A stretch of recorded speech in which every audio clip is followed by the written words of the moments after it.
बिस्मिल्लाहिर्रहमानिर्रहीम।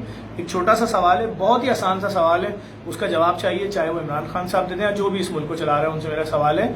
आपने बजट में 17,500 रुपये रखा है कम से कम तनख्वाह मजदूर की, और जो MBA किया हुआ शख्स होता है जिसकी माँ पूरा अपना जेवर रुपया सब बेच बाज के बाप कर्जा लेके उसको MBA कराता है बहुत अच्छी यूनिवर्सिटी से, उसकी तनख्वाह 15,000 रुपए किसी प्राइवेट कंपनी में लग रही है। सवाल सिर्फ इतना सा है, गरीब आदमी अपने माँ बाप, छोटे बहन भाई, मियाँ बीवी और 4 बच्चों को अगर पाल रहा है, उसकी तनख्वाह 17,500 रुपए है। एक वक्त नाश्ते में 10 अफराद 2-2 रोटी तो खाएंगे ना, एक रोटी 10 रुपए की है, तो 200 रुपए की रोटी एक वक्त में आ रही है, दिन में 200 रुपए की रोटी, रात में 200 रुपए की। एक दिन में सिर्फ सूखी रोटी इसमें ना प्याज है ना चटनी है, कुछ भी नहीं है, 600 रुपए की एक दिन की हो गई। 10 दिन की 6,000, 20 दिन की 12,000, 30 दिन की 18,000, यानी महीने में सिर्फ सूखी रोटी अगर कोई पाकिस्तानी खाएगा तो 18,000 रुपए की आ रही है। आपने बजट गरीब आदमी की तनख्वाह 17,500 रखी है, 500 रुपए का वो मफरूज हो गया, पूरे महीने बीमार नहीं होगा, ना वालिदैन बीमार होंगे, ना बच्चे स्कूल जाएंगे, ना वो खुद दफ्तर जाएगा, अगर कोई भी सफर करेगा पैदल करेगा, ना कपड़े धोने के लिए सर्फ लाएगा, ना खाने के लिए कोई और चीज लाएगा।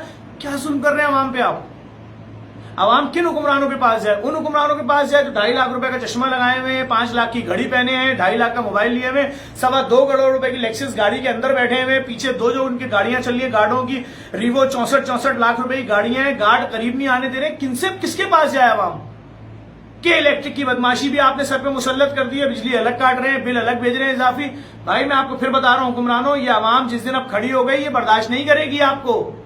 खुदा के वास्ते अवाम को सोच लें, सोचें, देखें क्यों जलील हो रही है अवाम। और इस वीडियो को सिर्फ इतना शेयर कर दें आप हजरात कि इन हुक्मरानों तक पहुंचे और इनसे कोई पूछ ले कि 17,500 की तो 30 दिन की सूखी रोटी नहीं आ रही भाई।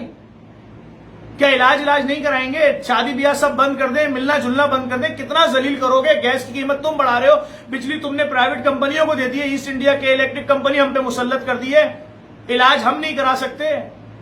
मैं आपसे फिर अपील करूंगा इस वीडियो को इतना शेयर करें कि इन हुक्मरानों तक पहुंचे, थोड़ी शर्म आ जाए कि क्या जुल्म हो रहा है अवाम के साथ, कितना बड़ा जुल्म हो रहा है। आज की तारीख में कराची से कोटा सिस्टम खत्म नहीं हो रहा। कराची का लड़का सरकारी नौकरी नहीं कर सकता, प्राइवेट नौकरी करेगा पूरी जिंदगी, और जब वो थक जाएगा तो वो और उसकी बीवी मोहताज होंगे क्योंकि उनकी कोई पेंशन नहीं होगी। इस जुल्म के खिलाफ आवाज उठाएं, इस वीडियो को लाजमी शेयर करें, इंतहा हो गई है।